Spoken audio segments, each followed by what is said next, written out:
Autre affaire choquante, cette fois en Belgique, une étudiante française de l'école vétérinaire de Liège est tombée dans le coma pendant 2 jours à la suite d'un bizutage.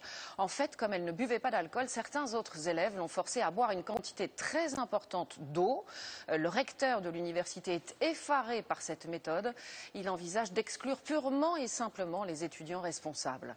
Sur place, le reportage de François Baudonnet et Hervé Verloès. Sa photo fait ce matin la une de la presse belge.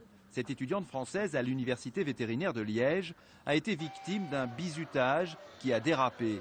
Chaque automne, les étudiants de Belgique organisent ce qu'ils appellent des baptêmes ou guindailles, bien souvent de gigantesques beuveries alcoolisées qu'ils mettent ensuite sur Internet.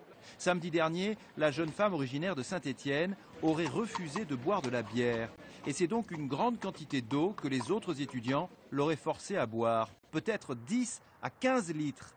Elle est alors tombée dans le coma et transportée en urgence au CHU de la ville. Un édème cérébral qui provoque une altération de conscience. Cette altération de conscience peut être suffisamment profonde pour être dans un coma, ce qui peut menacer la vie. L'étudiante française est restée 48 heures dans le coma. Hier, elle a pu quitter l'hôpital et son père, qui refuse de répondre aux médias, aurait déposé plainte pour coups et blessures. Les étudiants qui l'ont forcée à boire se sont dénoncés à la police et l'université de Liège envisage maintenant de porter l'affaire en justice. Ce sont des faits totalement inadmissibles, condamnables. Il y aura des sanctions à l'égard des étudiants qui encadraient cette manifestation et les sanctions seront très lourdes.